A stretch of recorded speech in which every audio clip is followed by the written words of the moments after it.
Bonjour à toutes et tous. Je vois que les participants sont progressivement en train de nous rejoindre. On va attendre quelques petites minutes avant de démarrer, 1 ou 2 minutes.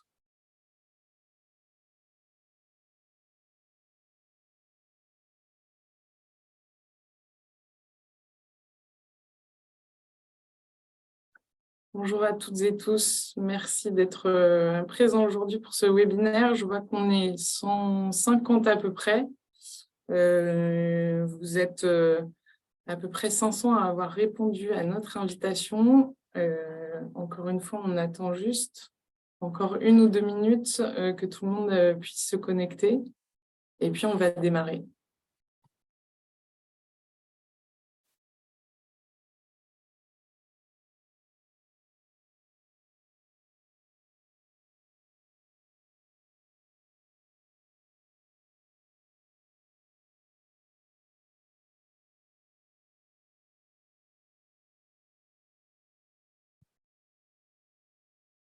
Bonjour à toutes celles et ceux qui nous rejoignent. On attend encore peut-être 1 minute avant de commencer.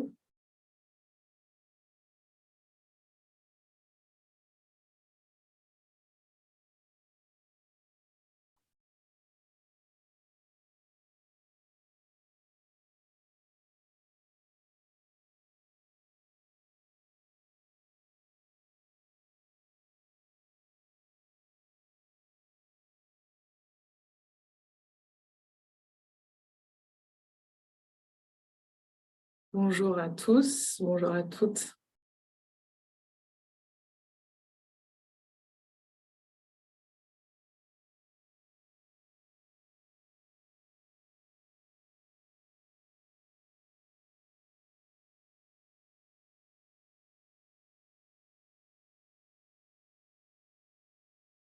On est presque 200. Il est 11h03, je vous propose de commencer et puis ça permettra à chacun de se connecter, de nous rejoindre pour ceux qui ont répondu présent à l'invitation d'aujourd'hui. Merci beaucoup à toutes et tous de participer à ce webinaire sur le permis de construire en ligne, un webinaire consacré aujourd'hui au retour d'expérience, 1 an après l'échéance réglementaire. Quelles sont les clés d'une démat réussie ?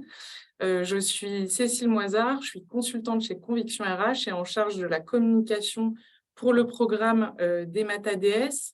Je vais avoir le plaisir d'animer cette séquence organisée conjointement par l'Association des maires de France en présence de Nathalie Fourneau et de Louise Larcher. Bonjour à vous. Intercommunalité de France avec Carole Ropars, bonjour Carole, et en présence aussi de Jean-Michel Coste, directeur du programme DEMAT ADS pour le ministère de la Transition écologique. Je pense qu'il nous a rejoint ou qu'il va nous rejoindre prochainement. Jean-Michel, si tu es avec nous, bonjour à toi aussi. Tu répondras peut-être aux questions qui sont posées en fin de séquence. Pour commencer, un rappel sur les bonnes pratiques pour garantir la qualité de ce webinaire. Comme vous le voyez, on est nombreux, ça y est, on a atteint la jauge des 200 connectés. Voilà, donc pour garantir la meilleure qualité de son, la clarté du discours de nos intervenants, pensez à couper vos micros.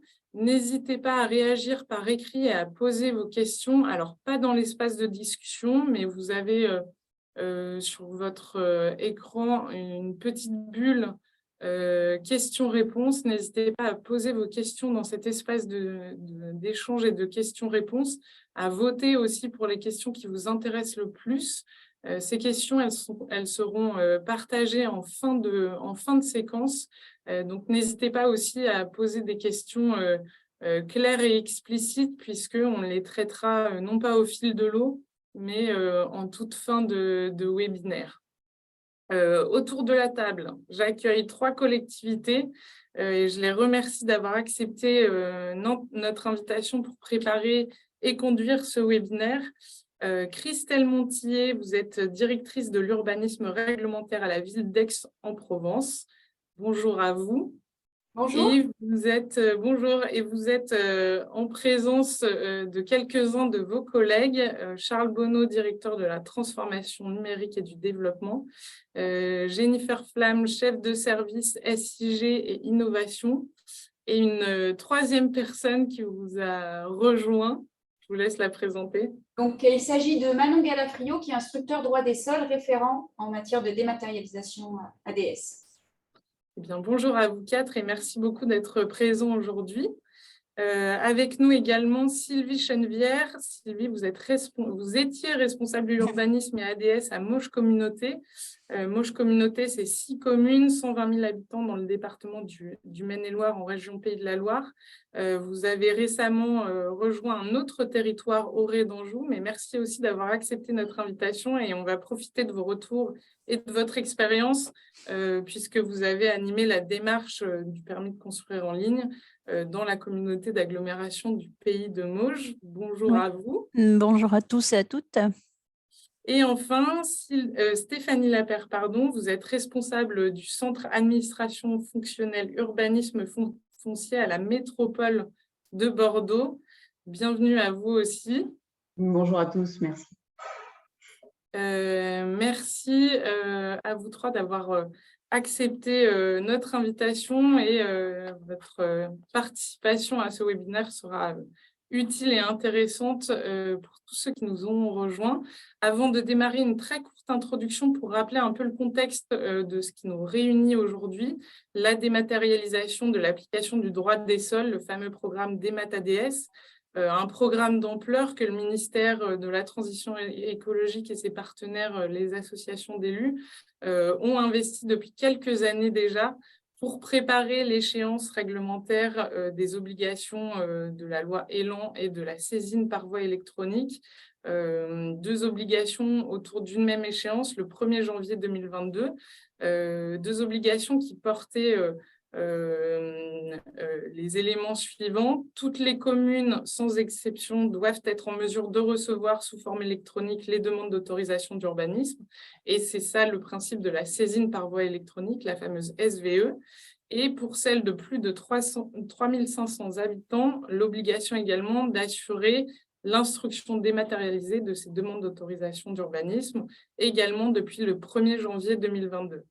Alors, un peu plus d'1 an après la mise en application de ces 2 obligations, aujourd'hui, l'idée, c'est de partager des retours d'expérience réussis de collectivités, des 3 collectivités présentes qui ont mis en place la dématérialisation, avec 3 objectifs pour animer ce webinaire.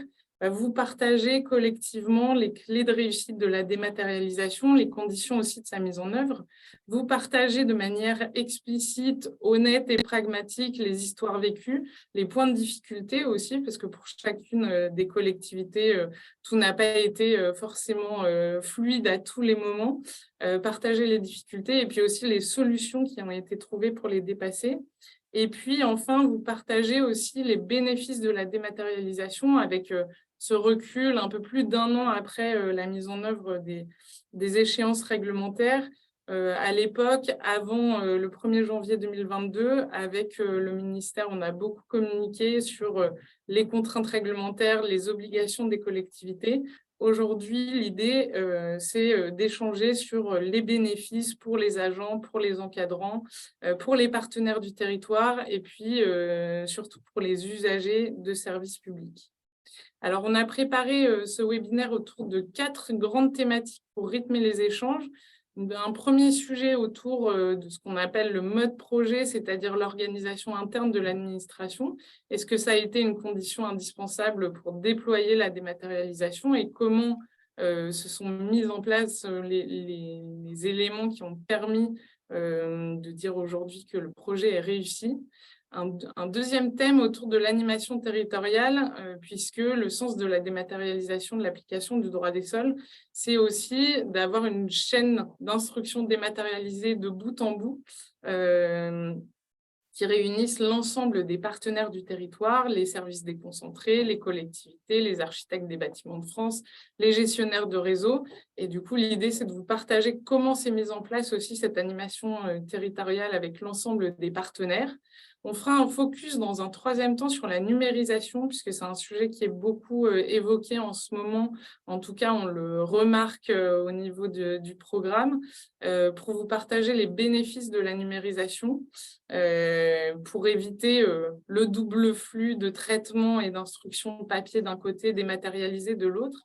Et puis, on finira par un quatrième thème autour de la relation aux usagers et aux pétitionnaires et ce qui a été mis en place dans les collectivités pour rendre visible cette transformation du service public plus moderne, plus accessible, puisque c'est aussi ça le sens de la dématérialisation, de permettre aux usagers de saisir l'administration de manière simplifiée grâce à cette démarche dématérialisée. Je vous propose sans attendre de partager le premier thème et de faire intervenir nos 3 collectivités autour de ce premier sujet, le mode projet et l'organisation interne de l'administration, une condition indispensable pour déployer la dématérialisation. Alors, vous allez le voir, la réponse est un peu dans la question, mais peut-être que je vais solliciter Sylvie Chenevière. Je le rappelle, vous étiez jusqu'à récemment responsable de l'urbanisme et ADS à Mauges Communauté. Est-ce que vous pourriez nous partager très simplement à quel moment vous avez commencé à mettre en place et à mettre à l'agenda ce projet de dématérialisation et finalement par quoi vous avez commencé? Je vous laisse rallumer votre micro. Voilà. Lorsqu'effectivement, moi, j'ai pris mes fonctions au sein de cette collectivité, déjà dans le cadre de l'entretien et lors de mon recrutement, il y avait un bloc qui avait été posé sur ce volet des maths. C'est que le choix politique était déjà qu'on avait un objectif très clair, c'était atteindre 100% des maths d'ici la fin du mandat. Donc, partant de ce postulat, la première chose que j'ai identifiée, c'est quelles étaient les ressources en interne que nous avions, sur lesquelles je pouvais aussi m'appuyer, et puis surtout, effectivement, construire, constituer, composer une équipe pour travailler en mode projet. Mais dans cette équipe, quelles étaient les ressources que je pouvais intégrer, quels étaient les acteurs qui allaient être concernés. Et il faut savoir en plus que j'ai composé avec le tissu de l'organisation en place, puisque c'est une communauté d'agglomération de 120 000 habitants, mais qui est assez jeune et qui n'était pas encore complètement structurée. Donc, par rapport, moi, aux acteurs et aux besoins que j'avais identifiés, un tissu juridique, un tissu technique sur la partie informatique, bon, sans parler de tout notre métier et notre mission à nous, mais ça, c'était exercé au sein du service. Il est apparu très, très rapidement que je n'avais pas de direction juridique, je n'avais pas de juriste. Il y a une DSI dans cette structure, mais elle est mutualisée, elle n'est pas dédiée uniquement à l'agglomération, donc pas nécessairement des collègues qui étaient toujours disponibles et que je pouvais dédier uniquement, ou en tous les cas sur un temps donné, à ce projet. Donc, très, très vite, j'ai envisagé que peut-être il fallait mettre en place cette équipe projet, mais avec un acteur qui serait peut-être externalisé. Ou alors, il fallait envisager peut-être recruter un chargé de mission qui pourrait piloter, conduire, mais qui serait dédié à 100% sur ce projet. Donc, voilà un petit peu le cadre et les réflexions qui ont été posées. C'est très synthétique, je vais rapidement, mais... suite à des présentations faites à une instance que je détaillerai peut-être un petit peu plus tard dans le deuxième ou troisième point que vous avez présenté dans l'intro, je faisais régulièrement des présentations, on va dire une fois par mois, à un groupe d'élus qui est composé donc des 6 adjoints à l'urbanisme des 6 communes nouvelles, puisque l'agglo, c'est 120 000 habitants, 6 communes nouvelles, comme vous le disiez, mais il n'y a pas si longtemps que ça, c'était 64 communes, en fait. Donc, les 6 adjoints à l'urba, le vice-président en charge de l'aménagement au niveau de Mauges Communauté, composer cette instance également des responsables ou directeurs des services urbains des 6 communes nouvelles. Et très rapidement, on s'est rendu compte que, enfin, en tous les cas, le choix a été fait très vite et l'arbitrage de dire on va externaliser, on va se faire accompagner aussi par quelqu'un parce qu'en interne, on n'aura pas toutes les ressources nécessaires à la conduite de ce projet. Donc, c'est le choix qui a été fait avec toujours dans notre ligne de mire le fait de se dire Ça permet d'être peut-être plus efficace et surtout d'aller un peu plus rapidement en se faisant accompagner par des expertises en termes de métier, notamment en informatique, enfin sur plein de choses. Et comment dirais-je, bon, c'est le choix qui a été fait, d'autant plus que je précise dès maintenant, mais on l'abordera comme vous l'avez précisé également, que très très rapidement, le choix a été fait lorsque je l'ai proposé et que j'ai expliqué quels seraient les avantages, les atouts, et puis pour éviter certaines difficultés, c'est de mettre la numérisation en place. Donc, dès le départ, ça a été intégré dans le projet. Donc, j'ai envie de dire, le mode projet et surtout la façon dont on a mis en place notre mode projet et notre équipe, entre guillemets, s'est appuyé sur tous ces ingrédients et sur tous ces facteurs, en fait. Voilà. Merci beaucoup, Sylvie. Alors, je pense qu'on a plusieurs élus autour de la table puisque l'invitation a été lancée par l'AMF et Intercommunalité de France. Peut-être une question complémentaire par rapport à ce que vous avez dit et en référence à notre échange quand on a préparé ce webinaire, on avait évoqué le fait que les élus avaient été particulièrement sponsors de la démarche. Est-ce que ça a été un élément déterminant de la mise en œuvre et du déploiement dès les premiers instants de déploiement de la dématérialisation? Oui, tout à fait. Vous parliez tout à l'heure, quand dans le cadre de ces présentations et de nos retours d'expérience, c'était une honnêteté. Et effectivement, il faut être humble, sincère et honnête. C'est que je suis convaincue que je ne l'aurais peut-être pas conduit de cette façon, ce projet, sur un autre territoire où j'aurais peut-être pas eu une adhésion des élus politiques. Et puis, le fait de le porter autant. Donc, forcément, je ne vais pas dire que ça a été facilitateur parce qu'on a eu ça n'a pas toujours été simple ni facile et c'est toujours pas terminé. Il faut être aussi lucide par rapport à ça. Mais c'est vrai que par contre, par rapport à cette mise en place et cette organisation, il y avait vraiment une adhésion dès le début de l'équipe qui nous suivait, l'équipe politique. Et puis, je pense, l'objectif étant en plus que on avait un président qui nous avait bien donné la feuille de route, dire 100% de démat dans la mesure du possible d'ici la fin du mandat.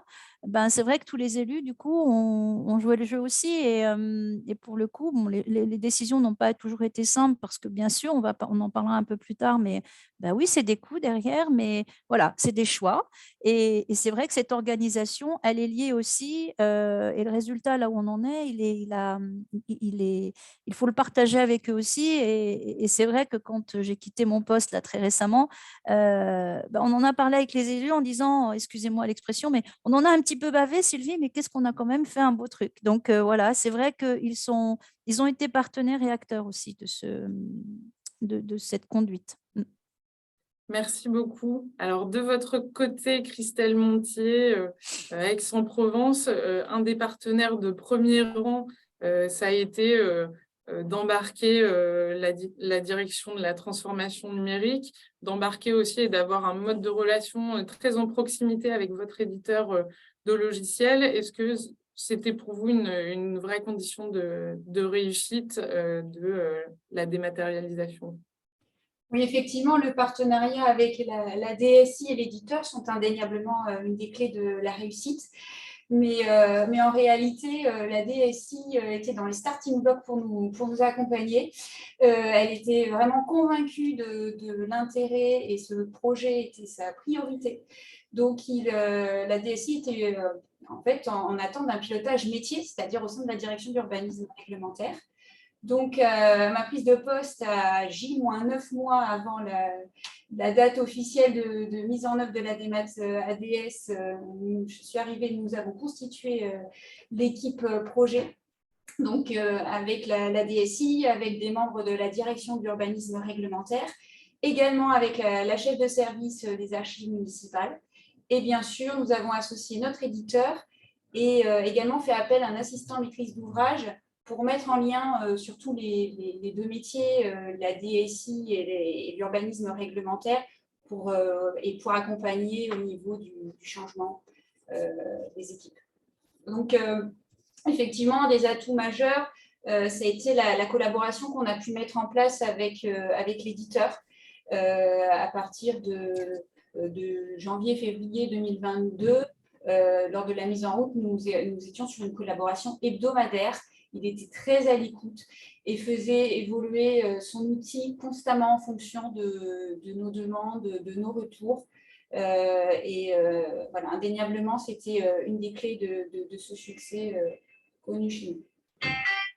Est-ce qu'il y a des chantiers à mettre, que vous avez mis un peu sous contrôle de manière prioritaire, des chantiers un peu sensibles, voilà, où vous pourriez aussi partager votre retour d'expérience là-dessus pour les collectivités qui sont plutôt en phase de démarrage? Est-ce qu'il y a des chantiers particuliers ou des sujets à mettre plus sous contrôle que d'autres? Alors, effectivement, pour rappeler les objectifs que nous étions fixés, c'était d'être prêt déjà pour tout recevoir en version dématérialisée. Et l'objectif numéro 2 était de ne rien rematérialiser.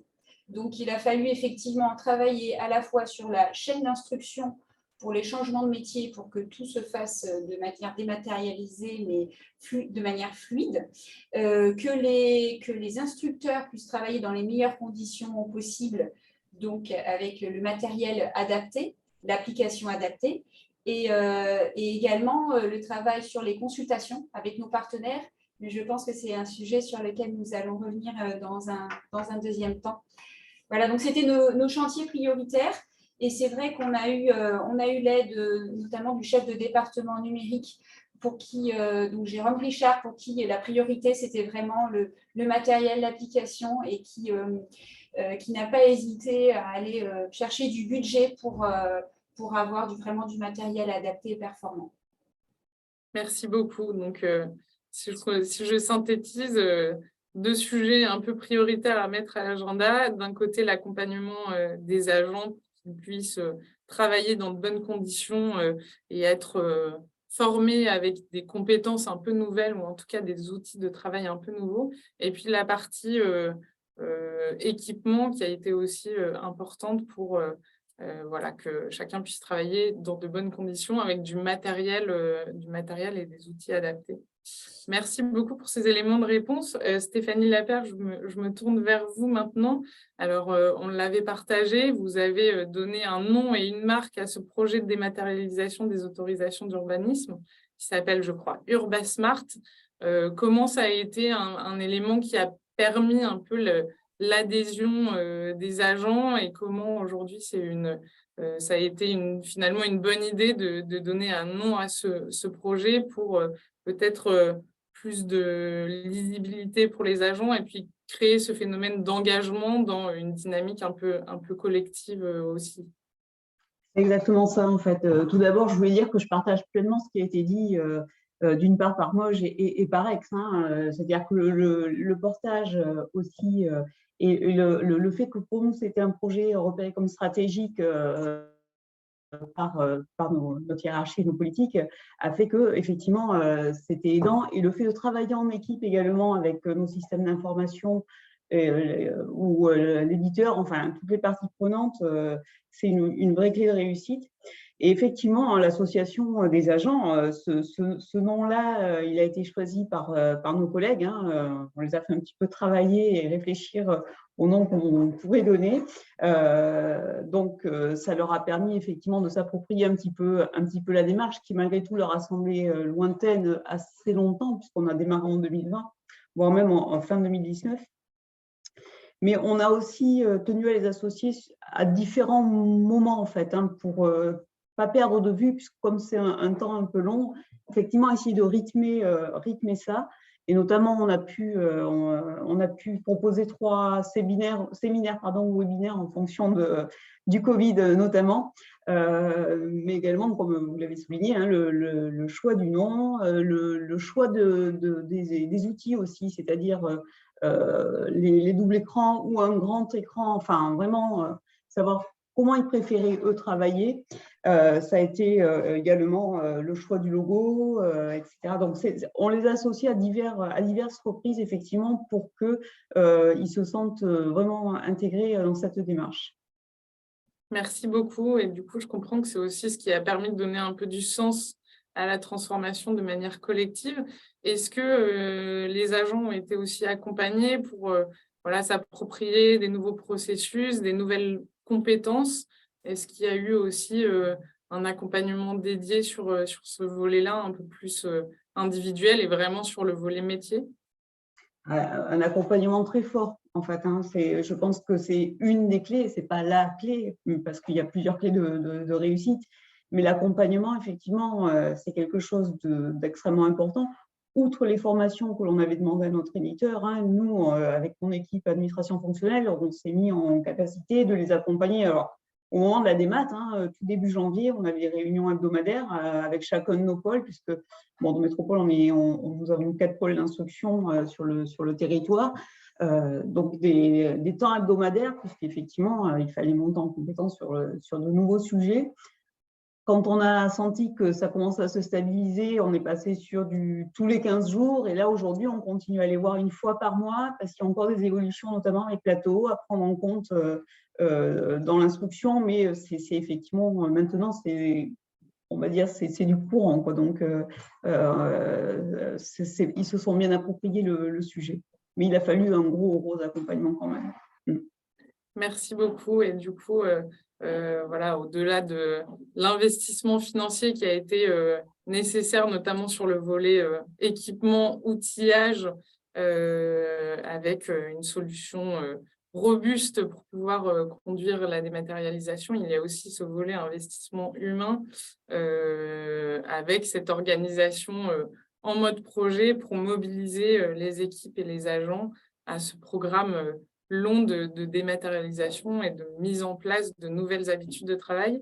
Alors, je sais qu'il y a des questions sur qui sont les éditeurs de logiciels de chacun, notamment quand les retours d'expérience sont particulièrement intéressants et inspirants. Ce n'est pas une question à laquelle on pourra répondre dans le cadre de ce webinaire, voilà, par respect du Code des marchés publics et de la concurrence. On ne peut pas dévoiler qui sont les éditeurs de logiciels de chacune des collectivités, mais ça ne vous empêche pas ensuite d'échanger entre vous. En tout cas, on ne pourra pas l'évoquer collectivement dans le cadre de ce webinaire. On a commencé à l'évoquer et je vais faire la transition avec le deuxième thème de notre webinaire d'aujourd'hui sur l'animation territoriale. Parfois des résistances, parfois aussi et souvent de la coopération, puisque comme je le rappelais en introduction, le sens de la dématérialisation des autorisations d'urbanisme, c'est bien d'avoir une chaîne unique d'instruction dématérialisée qui intègre l'ensemble des partenaires, et c'est notamment ce que permet la plateforme Plateau qui a été déployée par l'État, la plateforme d'échange et de partage des autorisations d'urbanisme, à laquelle viennent se raccrocher et se raccorder chacun des partenaires, les collectivités en premier lieu bien entendu, mais aussi les services déconcentrés de l'État, les gestionnaires de réseau, tous ceux qui ont un rôle à jouer dans l'instruction des demandes. Et finalement, c'est ça le sens de la dématérialisation. Et donc, c'est pour ça qu'on a voulu aborder ce sujet de l'animation territoriale, puisque au-delà de l'organisation interne et du mode projet qui a été mis en place dans chacune des collectivités, à un moment donné, dans ce projet de dématérialisation, il a aussi fallu solliciter les partenaires du territoire. Sylvie Chenevière, comment ça s'est passé dans le Pays de Mauges? Quelles instances vous avez mises en place pour associer les autres services du territoire concernés et engagés dans cette démarche de dématérialisation, et puis avoir animé cet effort et cette intention d'alignement finalement de toutes les parties prenantes? Alors effectivement, nous, j'en ai un petit peu parlé tout à l'heure.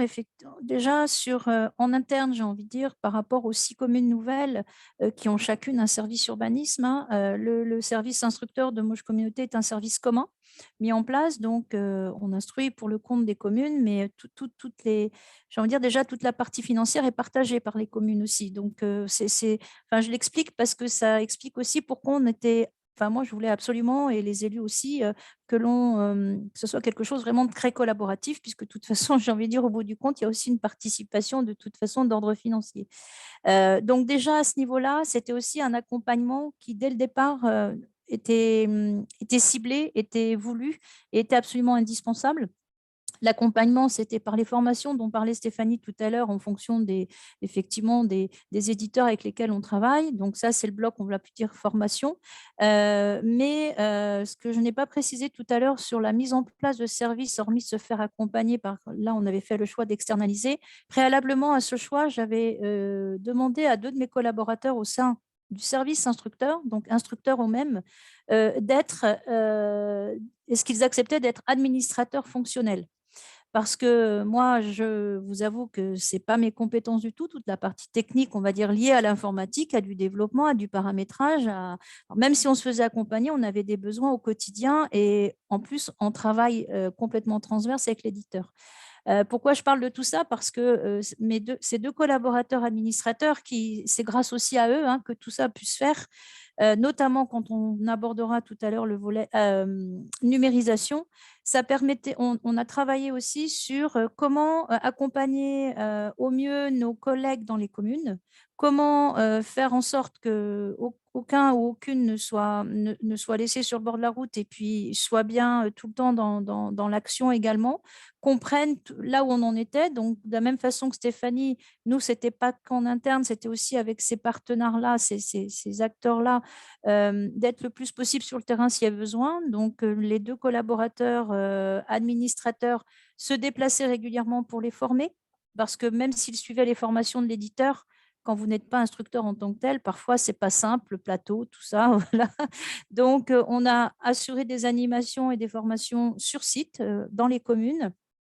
On est allé voir d'autres collectivités dans un périmètre géographique pas trop éloigné, mais qui utilisaient déjà le même logiciel que nous, qui pouvaient parfois être pilotes sur la démat et savoir quelles avaient été leurs difficultés pour aussi un petit peu, et puis permettre de voir, éviter peut-être les mêmes difficultés. On partait déjà, nous, sur qu'est-ce qu'il fallait qu'on projette par rapport à la numérisation, donc plein de paramétrages, plein de choses comme ça. Et donc, ça voulait dire aussi pour que ça fonctionne, et on le verra pourquoi au niveau de la numérisation, il fallait aussi qu'on prépare nos collègues en commune nouvelle ou en commune déléguée, parce que les communes nouvelles ne sont pas toutes organisées de la même façon non plus. Donc, l'animation était indispensable, parce que pour que la chaîne fonctionne, il fallait que chaque acteur et chaque maillon soit bien au fait et qu'on soit au même niveau d'information et de pratique. Donc, voilà pour la partie. On a fait des tutos, on a mis des tutos en place aussi pour accompagner nos collègues parce qu'on ne pouvait pas toujours être présent. Moi, j'avais beau avoir 2 collègues qui avaient accepté d'être administrateurs, on avait quand même le, le plan de charge d'instruction, lui, qui ne déminait pas parce que tout ça venait se superposer à nos missions quotidiennes aussi. Donc, et puis, effectivement, avec un partenariat avec ce prestataire dont je parlais tout à l'heure, qui nous a beaucoup, beaucoup accompagnés également. Mais l'animation, c'est vrai qu'on l'a fait beaucoup en interne. On avait envisagé dès le départ un plan de communication qui finalement, on s'adapte aussi au fur et à mesure de nos projections, qui est plutôt lancé là sur 2023. Et on a priorisé d'abord l'accompagnement aux communes. Et puis, donc, aller voir d'autres collectivités, c'est très important aussi, surtout s'ils utilisent le même logiciel que vous et que ça, c'est tout bête, mais ça fait du bien de se rendre compte aussi qu'on rencontre les mêmes difficultés.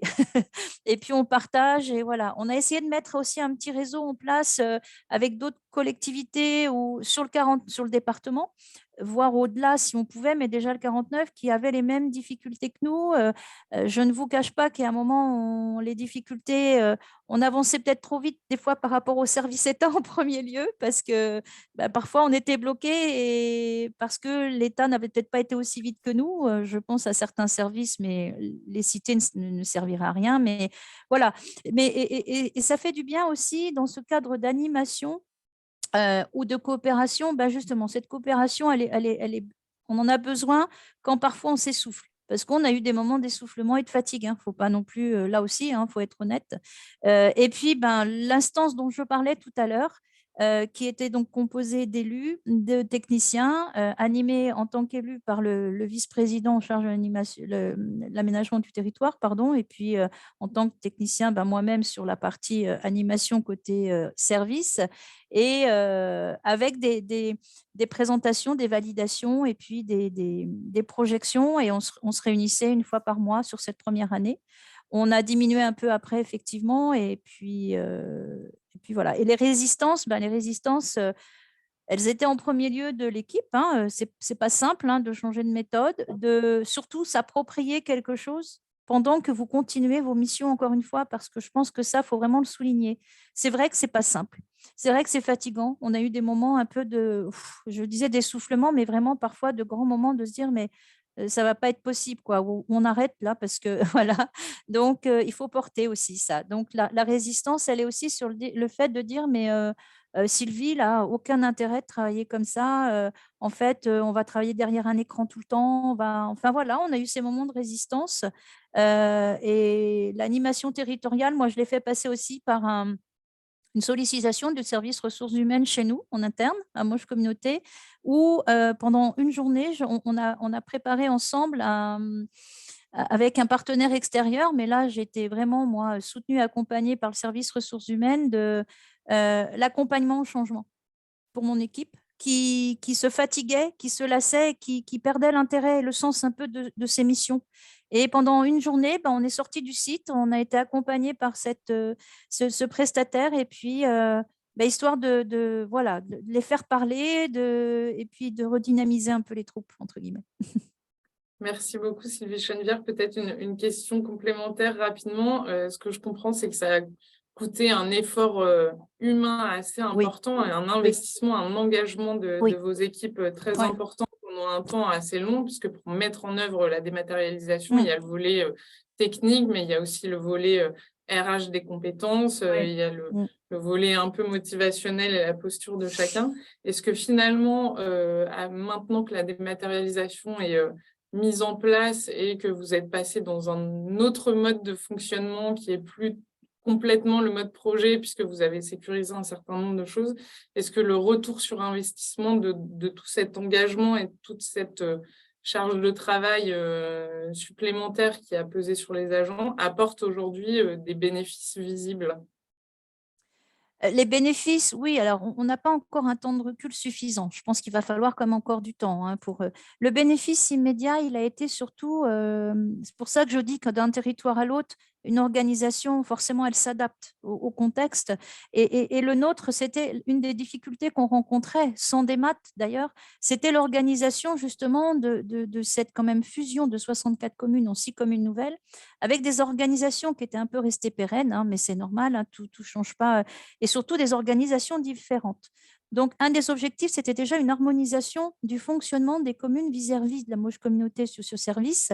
Et finalement, la démat nous servait un peu de levier aussi, parce que du coup, l'objectif, et ce qui a été constaté comme résultat assez rapidement, même s'il y a encore des couacs, encore une fois, c'était de pouvoir harmoniser et de pouvoir réduire des délais de transmission, parfois des délais qui nous arrivait un peu tardivement, nous, au service instructeur à l'EPCI. Et du coup, on a eu un effet un peu positif à ce niveau-là. Même si ce n'était pas celui qui était recherché, en tous les cas, voilà, c'est des constats qu'on a pu faire.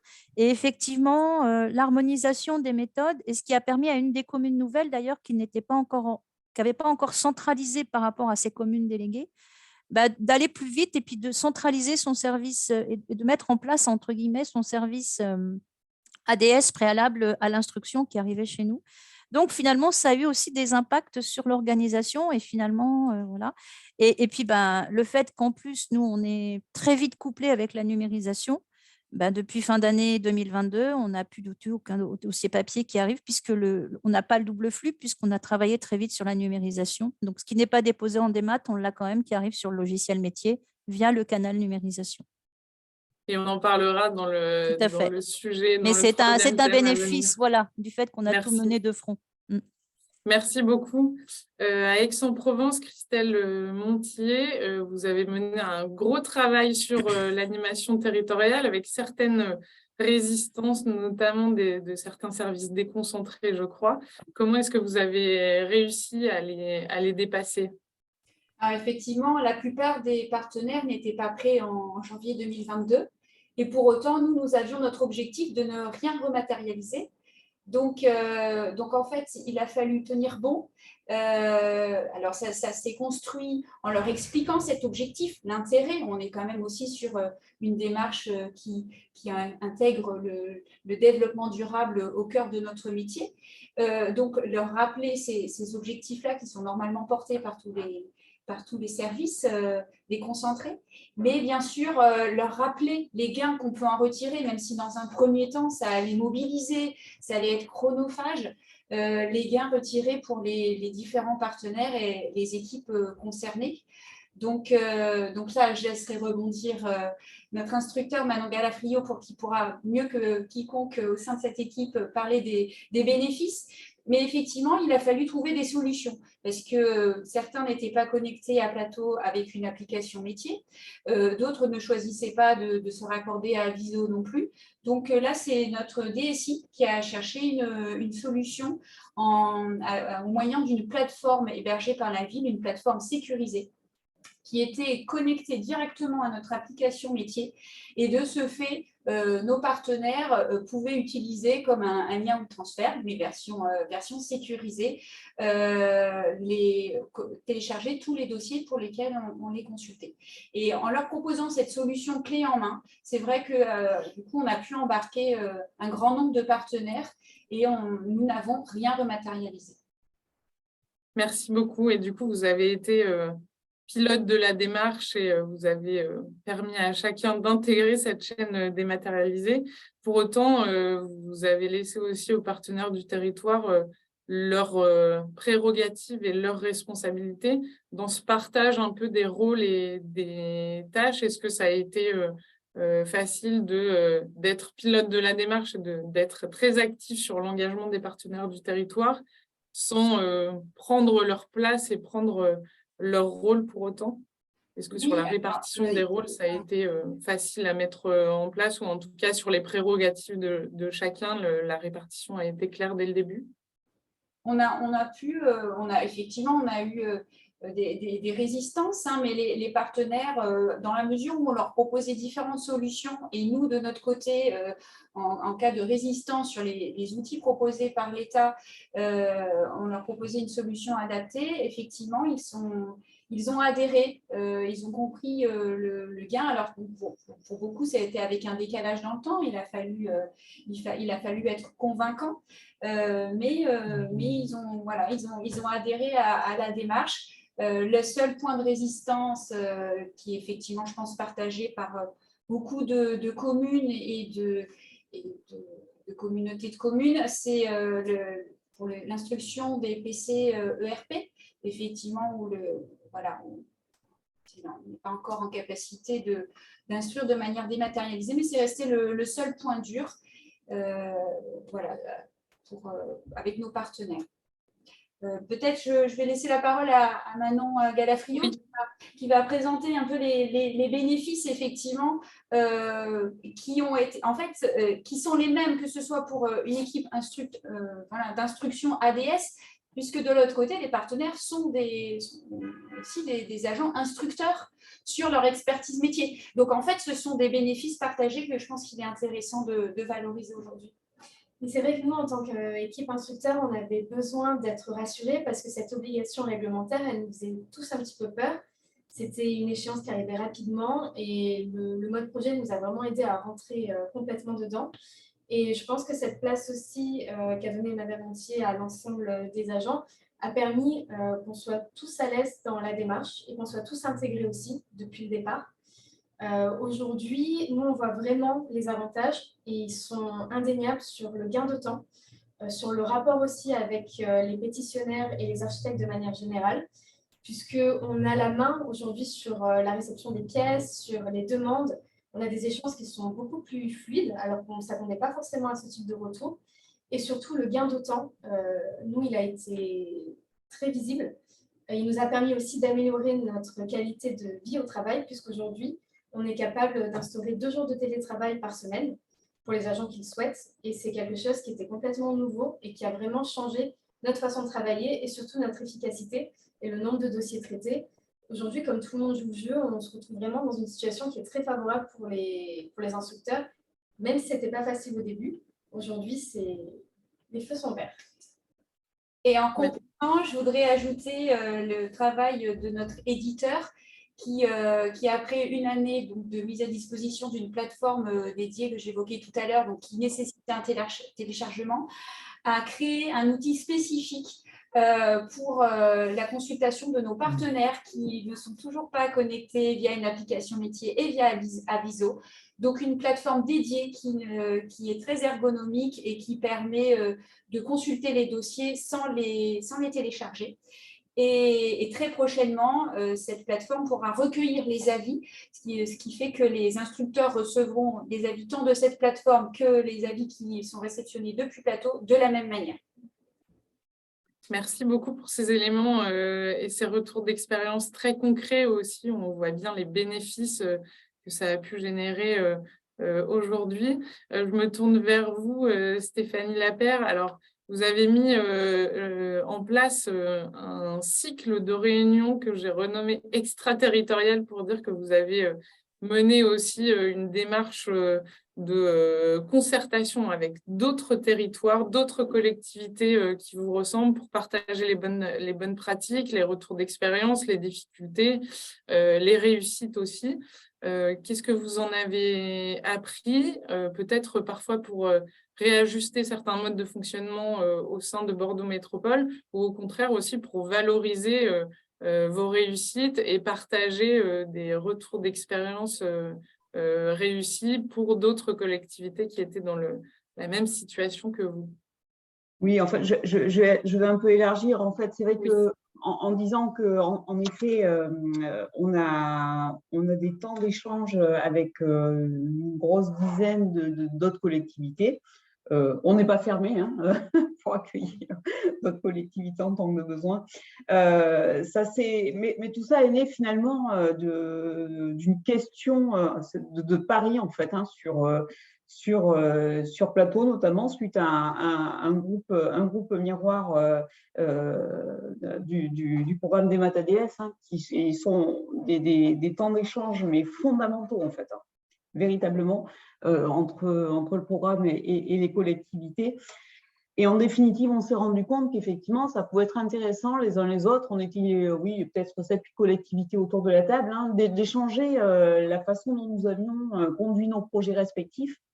Alors, nous, c'est arrivé, nous, on avait livré le projet. Donc, quand on est sur une solution full des maths, les choses étaient à peu près stabilisées. En revanche, c'est plutôt dans la pratique, dans certains process, effectivement, où on peut échanger et qui peuvent nous nourrir, nous donner des idées. Donc, ces temps-là sont importants. Et j'ajoute que ce sont des collègues. On n'a pas tous le même éditeur, donc ça permet aussi d'élargir un petit peu les horizons et de se poser des questions sur comment on a pu faire évoluer tel ou tel point et quelles sont les difficultés que l'on peut malgré tout encore rencontrer voilà, sur tel ou tel sujet. Merci beaucoup. Alors, j'en profite pour prendre une question qui est directement en lien avec ce sujet de l'animation territoriale, où on sait que les services déconcentrés, notamment, ne vont pas tous au même rythme. Et il y a une question sur les SDIS. Est-ce qu'aujourd'hui, dans vos territoires respectifs, ils acceptent la consultation dématérialisée via Plateau? Et plus largement, peut-être, est-ce qu'il y a aujourd'hui des acteurs de la chaîne d'instruction qui sont toujours dans cette forme de résistance et qui imposent la rematérialisation à un moment donné de la chaîne d'instruction? Je commence ou... Oui, allez-y. Allons-y.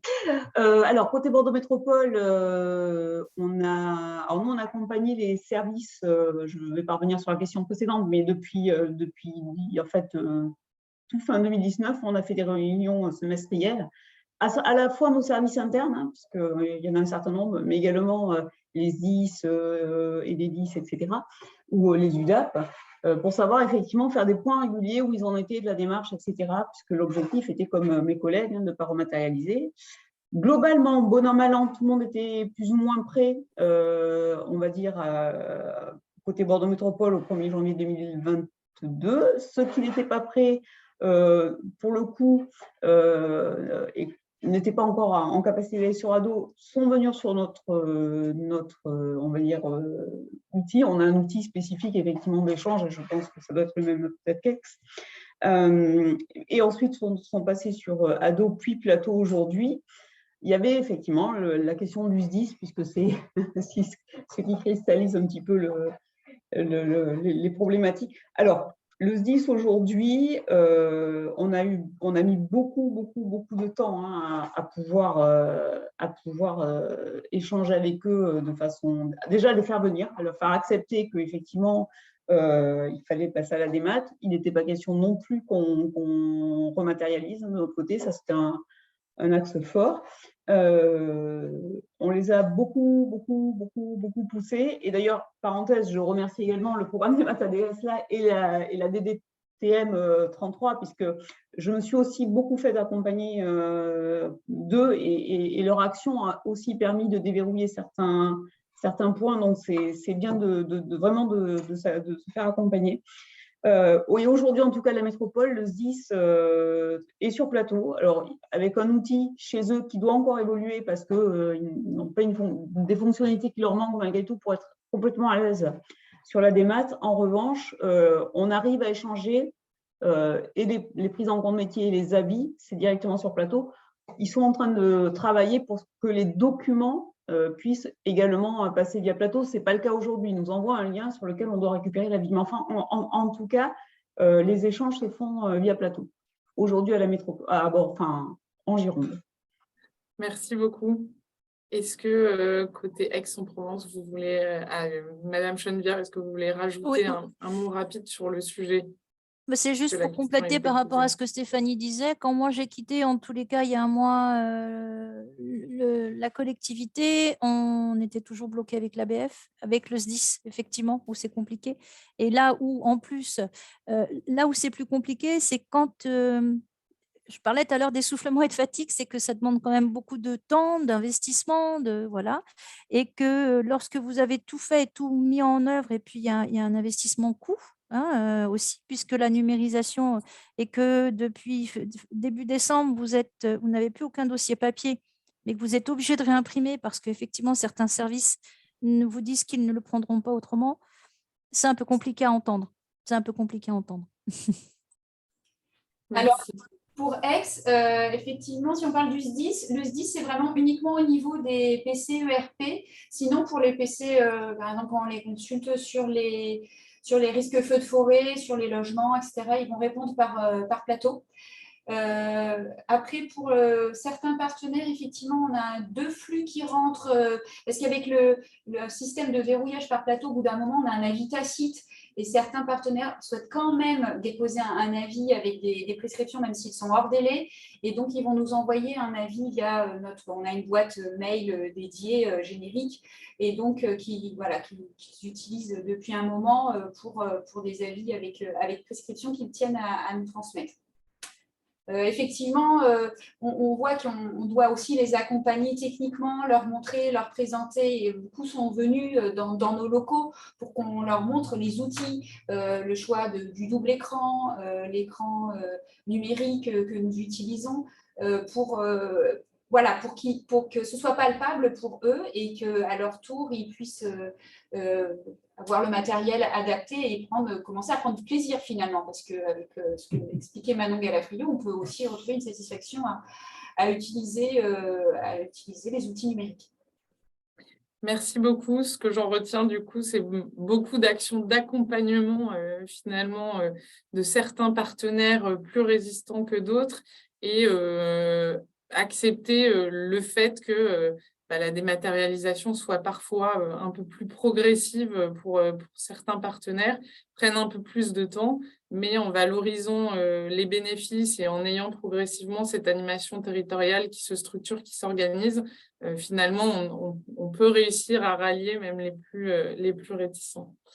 Je vous propose de passer au 3e thème de notre webinaire de ce matin, avec un focus sur la numérisation, qui est un sujet qui revient régulièrement dans nos échanges au niveau de la direction de programme aussi, puisque, je le rappelais en introduction, l'objectif de la dématérialisation, c'est bien d'éviter ce traitement en double flux et progressivement d'aboutir à un flux d'instructions unique où tous les acteurs concernés par une demande d'autorisation d'urbanisme puissent, via Plateau, la plateforme d'échange et de partage des autorisations d'urbanisme, rendre leur avis et apporter leurs compétences sur un dossier via ce flux unique, et la numérisation est un axe de travail, ou en tout cas un investissement qui permet ça et qui peut apporter aussi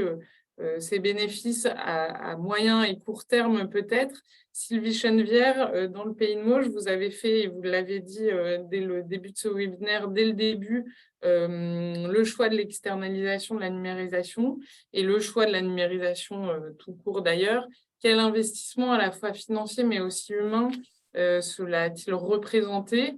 Et est-ce qu'aujourd'hui, vous en avez retiré tous les bénéfices attendus voilà, à court terme? Est-ce que cet investissement à la fois humain et financier vous a apporté pleine satisfaction aujourd'hui?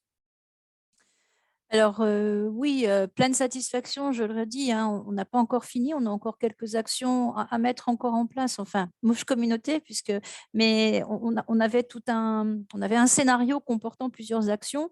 Il y a encore 2-3 actions à mettre en place pour vraiment finaliser tout le process.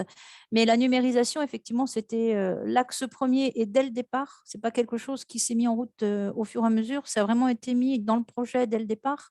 Donc, on est passé on a fait une consultation, on est passé par un deuxième prestataire qui nous a accompagnés, spécialisé dans ce métier et ces missions. Et la numérisation, le choix a été fait. Et quand vous vous dites, pour éviter, et puis travailler tout de suite sur le double flux pour ne pas notamment avoir à le gérer, on a différentes hypothèses qui se présentent pour se dire comment on la traite, la numérisation.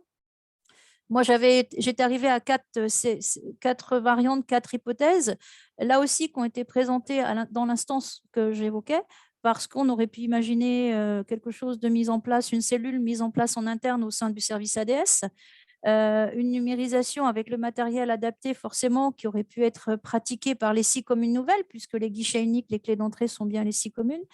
Une externalisation complète, ou une externalisation, on va dire, mixte, dans le sens où quand vous avez des dossiers pour numériser, il faut aussi ce qu'on appelle les dépolluer, c'est-à-dire enlever les agrafes, les mettre, faire un typage pour que lorsque c'est numérisé, ça vienne se classer avec le nom. Enfin bon, je ne vais pas rentrer dans les détails, et je pense que ça parle à tout le monde.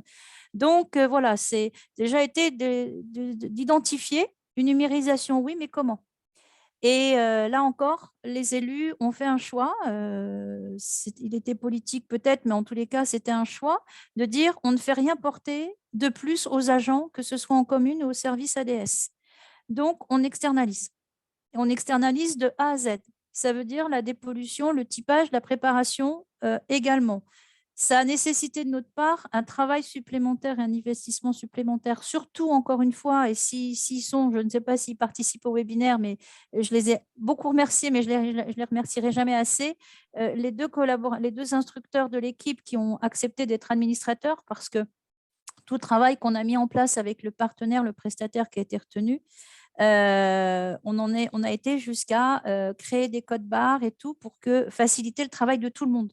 Les communes au début du dossier, au moment lorsque les dossiers arrivent chez le prestataire qui numérise, pour faciliter son dossier, que les codes barres identifient tout de suite c'est un permis, c'est une DP, enfin voilà, de façon à ce qu'au terme de la numérisation chez le prestat, par un jeu de paramétrage qu'on a beaucoup aussi fait en collaboration, même si ça n'a pas toujours été simple avec notre éditeur, remonte tout de suite sur le serveur, permettant à chaque instructeur que ça revienne tout de suite via notre logiciel métier.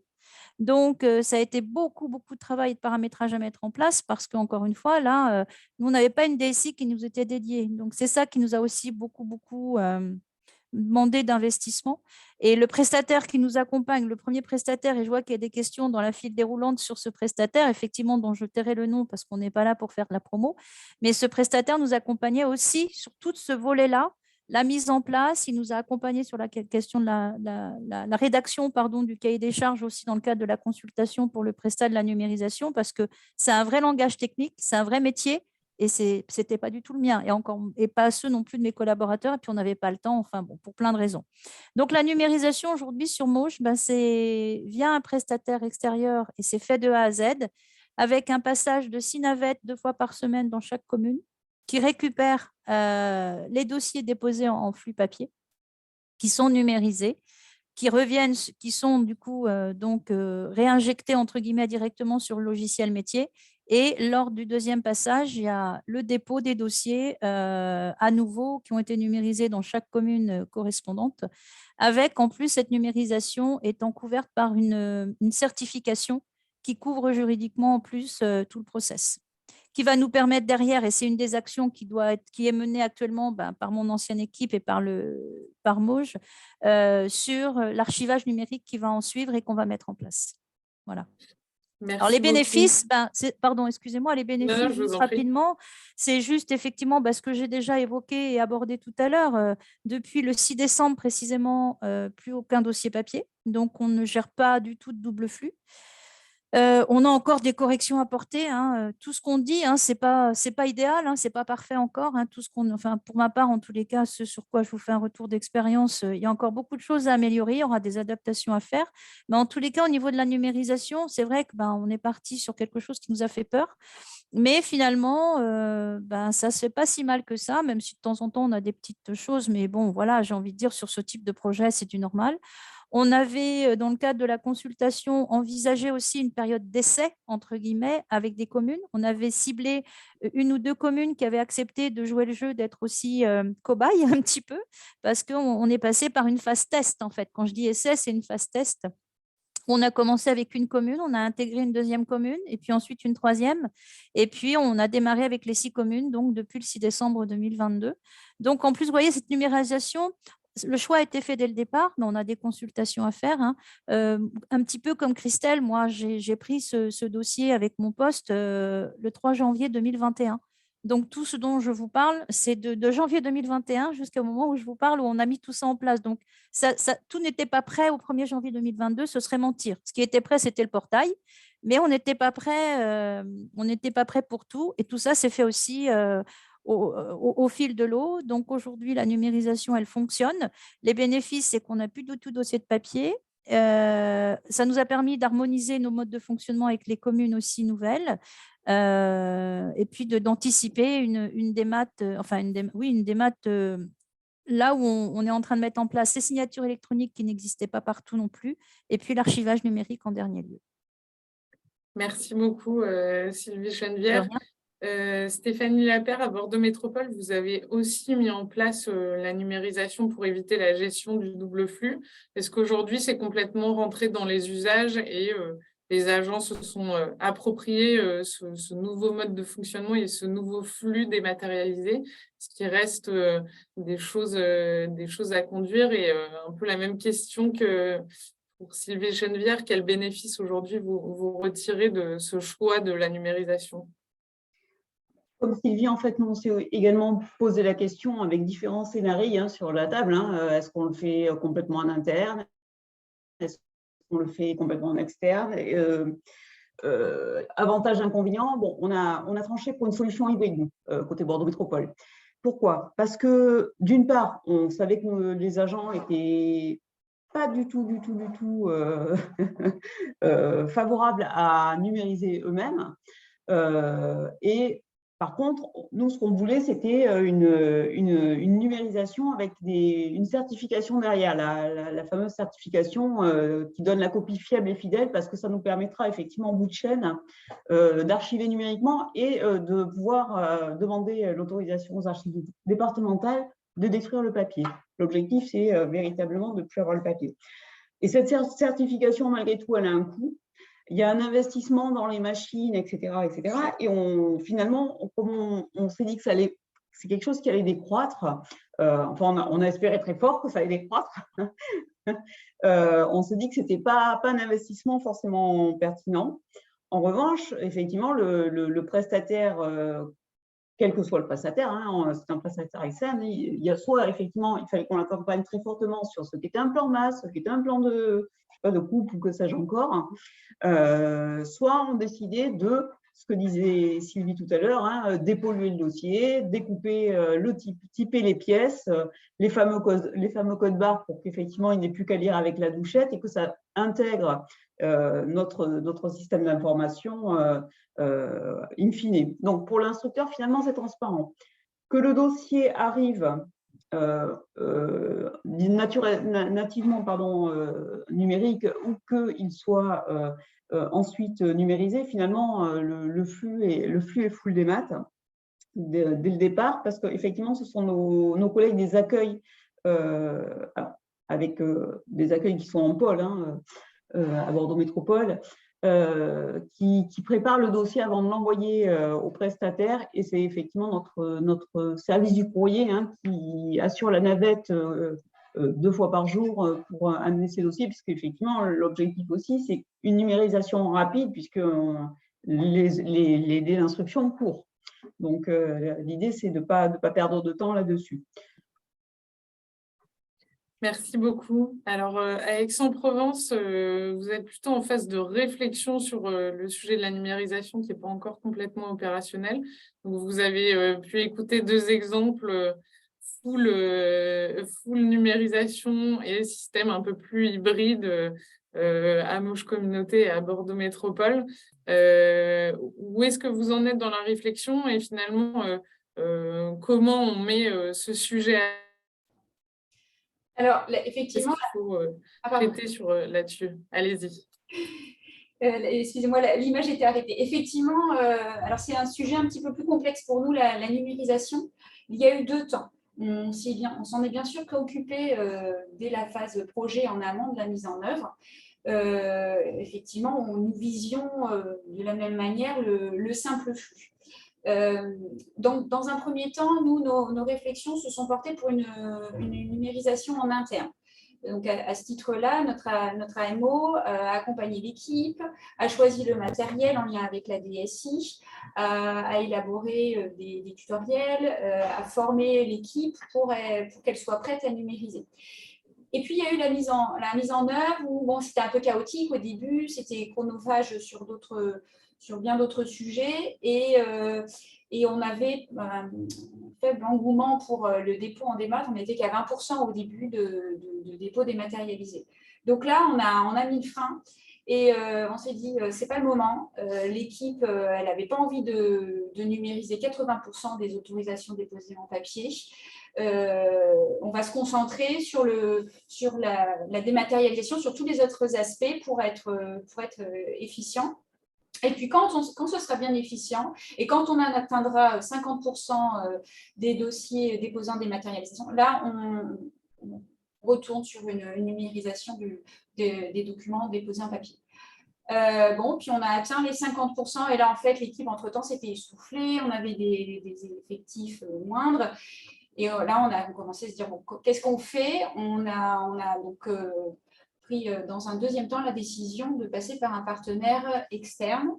Donc, on a budgété, on a échangé avec des entreprises qui proposent ces solutions, élaboré un cahier des charges avec notre AMO.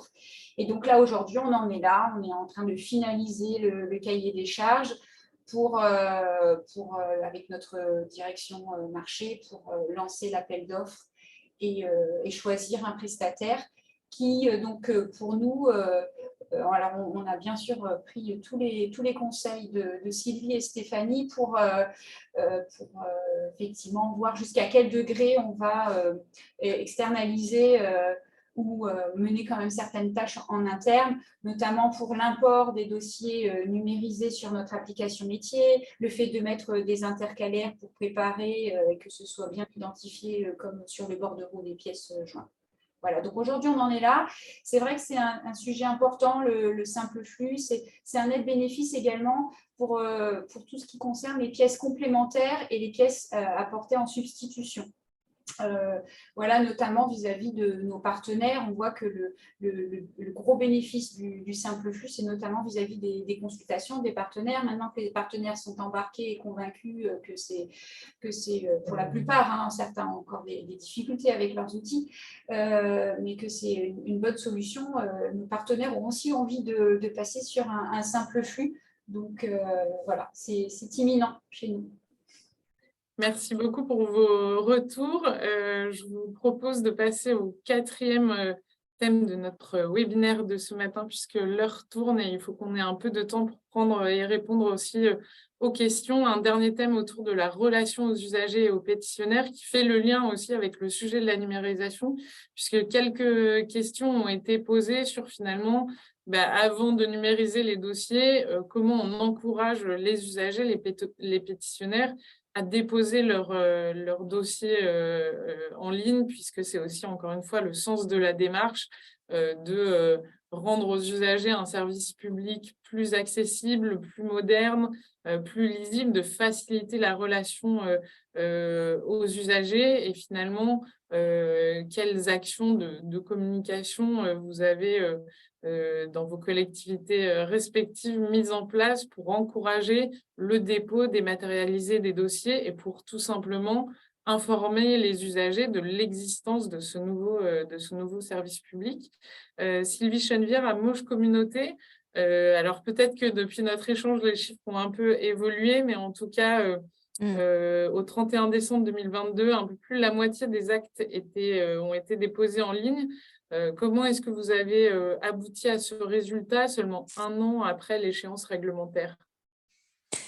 Alors, je ne vais pas vous mentir sur le volet communication. Tout à l'heure, je l'expliquais, on aurait voulu être plus actif dans la communication, mais on n'avait pas le temps et on a fait on a priorisé certaines choses. Et puis, en fait, on s'est rendu compte que naturellement, finalement, les gens y venaient assez facilement. Donc, ça nous a conforté dans le fait qu'on allait attendre un petit peu pour un plan de com.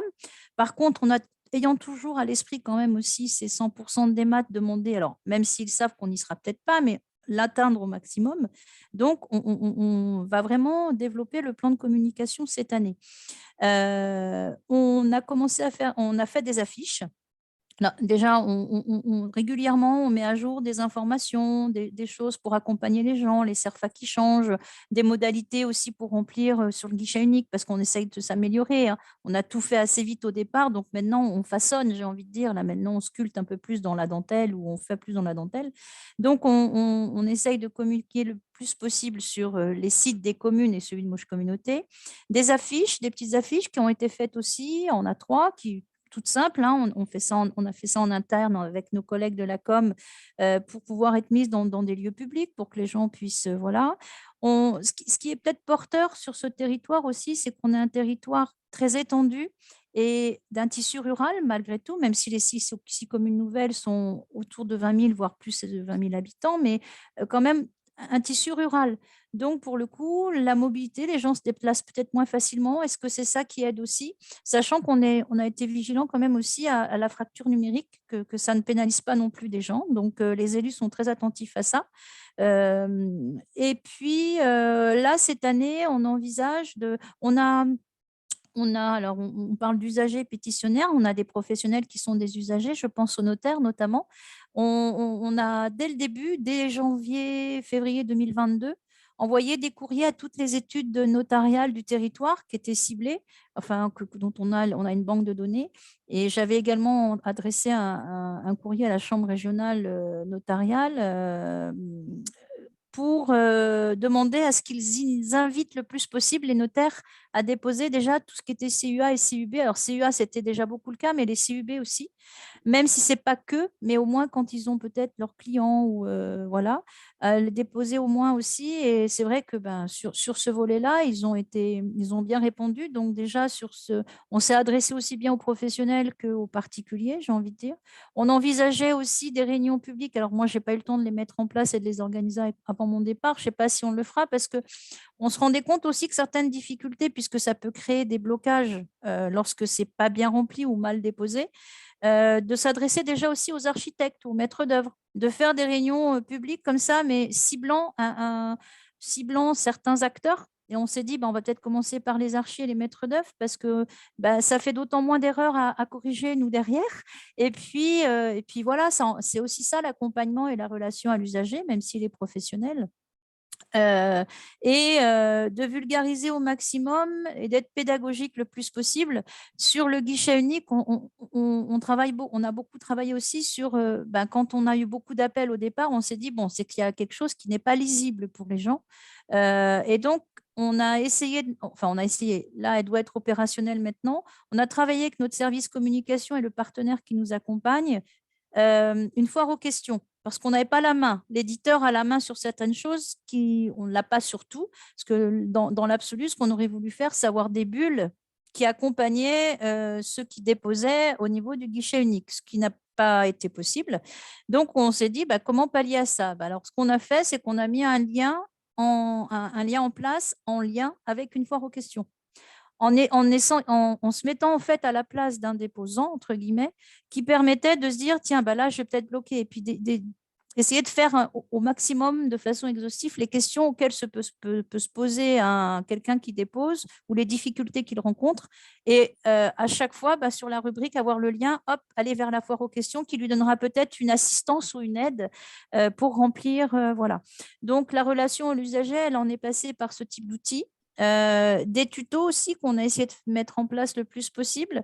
Et puis là, cette année, on partait sur une communication, alors de partager avec les élus qui suivaient là-dessus. Alors, je n'avais pas encore le coup quand je suis partie, je ne peux pas vous dire si ça se mettra en place, mais essayer de faire une petite animation, mais très ludique, avec un petit personnage de bande dessinée, un petit peu, pour expliquer le process de la démat, qu'est-ce que c'est, et puis comment vous pouvez faire, quoi. Pour pas être dans quelque chose de rébarbatif en termes déjà de pédagogie, de lire des documents, voilà. Et on s'est dit, pourquoi pas passer par ce type d'outil. Donc ça, c'était prévu pour cette année, mais je n'ai pas eu le temps de finir de travailler sur ce sujet, en tous les cas. Merci beaucoup, Sylvie Chenevière, pour ces éléments. Alors, à Aix-en-Provence, Christelle Montier, vous avez aussi investi beaucoup, je crois, sur les services d'accueil qui ont été sensibilisés à la démarche pour pouvoir renseigner, accompagner les usagers. Vous avez aussi mis en place une borne numérique pour que la consultation des dossiers soit facilitée. Voilà, vous avez aussi investi sur des actions de proximité vis-à-vis des usagers qui se rendent physiquement dans les lieux d'accueil. Comment ça s'est mis en place et aujourd'hui, qu'est-ce que vous en retirez? Alors effectivement, le choix de communiquer largement sur la dématérialisation, on a attendu d'être efficient. Donc ce n'est pas dès janvier 2022 que nous avons largement communiqué sur cette possibilité. À partir du moment où nous nous sommes sentis prêts, on a vraiment, quand tous les agents adhéraient à cette perspective de tendre vers le full démat, et en fait, c'était la clé de la réussite. C'est le fait vraiment que les agents portent eux-mêmes cette nouvelle façon de travailler. Et donc, c'est là qu'on a communiqué largement, donc avec tous nos partenaires, les porteurs de projets, donc les promoteurs, les bailleurs, mais aussi tous les maîtres d'œuvre, donc les architectes notamment, les notaires. Donc, les notaires, c'est un cas un peu particulier parce que effectivement, avant la mise en œuvre, on avait travaillé sur des tests avec les CUA, en mobilisant les notaires pour qu'ils déposent de manière dématérialisée. Donc voilà, donc en fait, c'est surtout beaucoup de bouche à oreille. Bien sûr, on utilise nos supports, notre site internet et notre affichage. Donc sur le site internet notamment, on a des tutos. On a également une boîte mail générique qui est mise à disposition pour toutes les questions quand les pétitionnaires ont des difficultés pour déposer en ligne. Et ce qui a été une des clés de réussite, c'est de voir le retour sur expérience. C'est-à-dire que on a beaucoup incité les porteurs de projets, les maîtres d'œuvre à déposer en ligne. Et au début, c'était un petit peu frileux. Et puis, quand ils ont vu que ça fonctionnait, maintenant, voilà, c'est la meilleure des clés, effectivement, parce que voilà, quand ils voient que l'échange est fluide avec l'instructeur et les dossiers aboutissent plus rapidement, ça a fait un cercle vertueux. Merci beaucoup. À Bordeaux Métropole, Stéphanie Lapère, vous avez mis en place, au-delà d'une stratégie de communication, presque une vraie démarche de marketing de services publics pour aboutir aux résultats d'aujourd'hui. Alors, à l'époque, quand on avait échangé pour préparer ce webinaire, on partageait le chiffre de 73%, je crois, des dossiers qui sont déposés de manière dématérialisée. Comment est-ce que vous avez mis en place cette démarche de marketing de services publics? Alors déjà, nous, on a commencé un petit peu plus tôt. Hein, on était persuadés que ça allait marcher, on y croyait fort, puisque la campagne a débuté fin 2021, en fait, hein, en avance de phase par rapport à l'ouverture du guichet. Ça a été une campagne de communication assez forte avec des affiches sur les arrêts de tram, les arrêts de bus notamment, une campagne sur nos réseaux sociaux, dans les journaux de la collectivité, sur les sites, soit à la fois site internet des communes, mais également au niveau des accueils, on a des grands flyers. On a, comme mes collègues, contacté et la Chambre des notaires, l'Ordre des architectes, l'association de promoteurs, etc., pour faire un maximum de campagnes. Dans nos signatures aussi, hein, les instructeurs, enfin tous les services droit des sols ou les admins, on a effectivement aussi un logo qui rappelle qu'on peut déposer en ligne 24h/24, 7 jours sur 7. Et en cliquant sur ce logo-là, on arrive sur le guichet. Donc voilà, on a essayé de faire un petit peu, de diversifier les manières de communiquer pour essayer de ratisser le plus large possible, quoi. On a également une boîte SVE pour accompagner les gens une fois aux questions, enfin tout ce qui a été évoqué. Ce sont des outils qui fonctionnent bien pour amener les gens, effectivement, les usagers à ce dépôt en ligne. Nos collègues aussi, du coup, du fait d'abord sont convaincus, effectivement, par tout l'intérêt de la démat, mais du fait de préparer eux-mêmes les dossiers, ils sont encore plus moteurs pour communiquer sur le fait qu'on peut déposer en démat aussi. Et du coup, est-ce que c'est toutes ces démarches de communication, d'accompagnement des usagers, des pétitionnaires, est-ce que vous avez des retours positifs? Et je pose aussi l'autre question, puisqu'elle est posée sur l'espace de discussion, est-ce qu'il y a des retours négatifs des usagers vis-à-vis de la dématérialisation des demandes d'autorisation d'urbanisme? On a fait pour notre séminaire de clôture, là, on a donné la parole à un architecte et à un notaire, justement, parce que c'est plus difficile d'avoir un usager particulier. Donc, on leur a posé la question et les retours sont plutôt positifs, en fait. Hein. Ils trouvent ça plus fluide, finalement, tout comme les instructeurs, hein, en fait.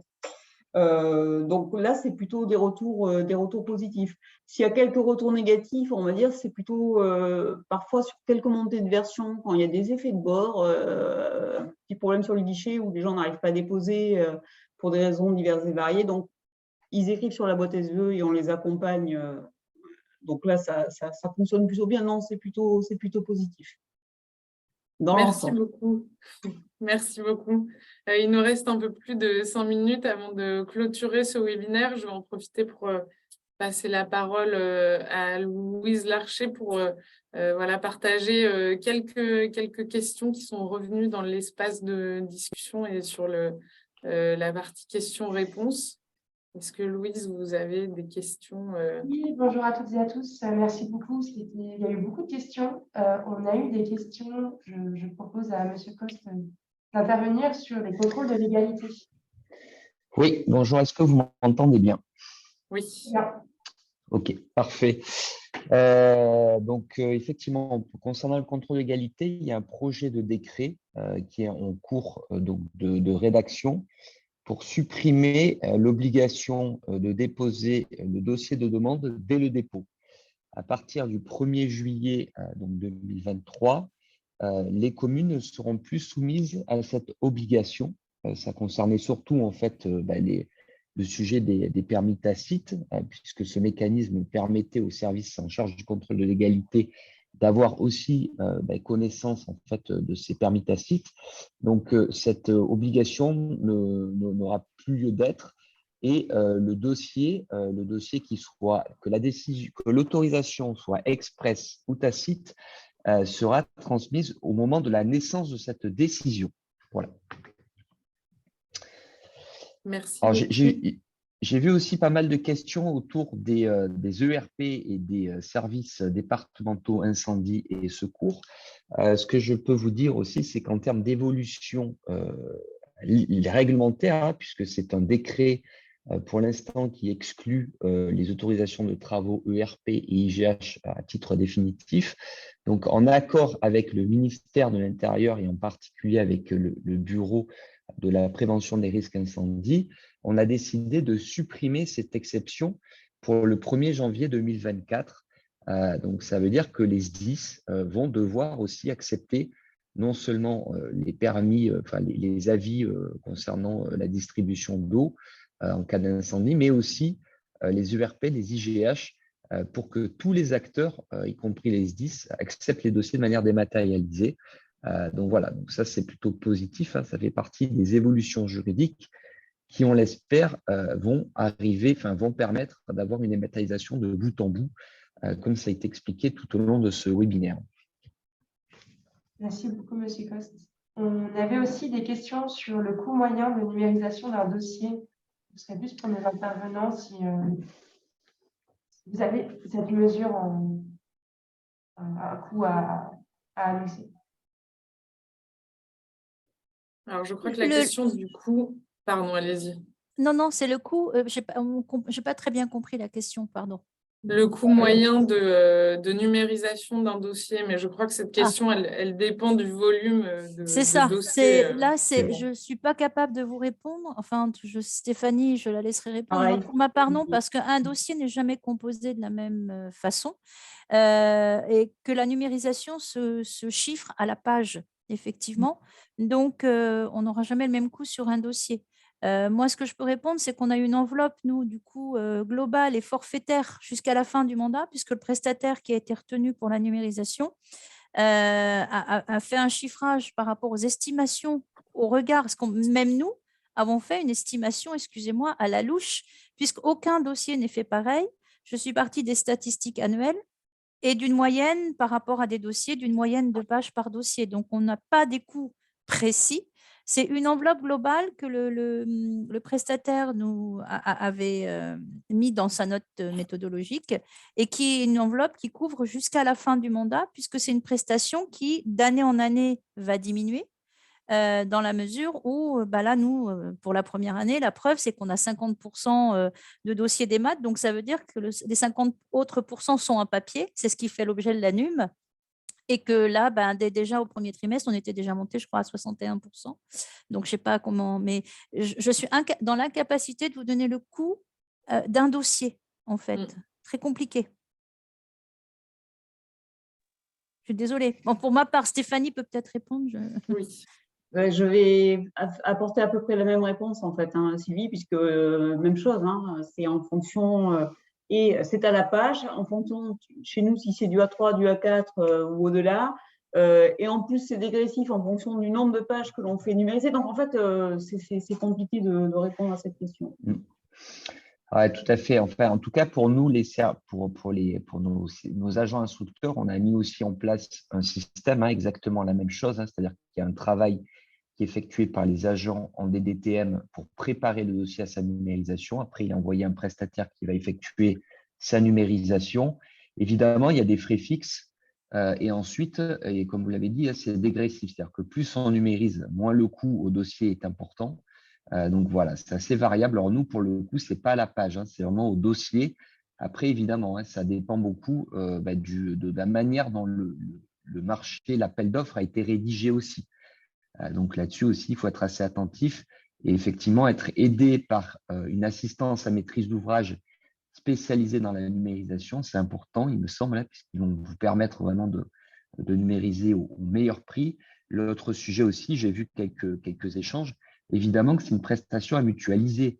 Ce n'est pas chaque commune qui va contractualiser. Je pense que vraiment, ça, c'est une prestation qu'il faut porter au niveau de l'EPCI, voire même, des fois, on connaît des regroupements en fait, de prestations numériques au sein d'opérateurs publics de services numériques, ça se justifie complètement, ce genre de prestations. Évidemment, plus on a du volume et moins on paye.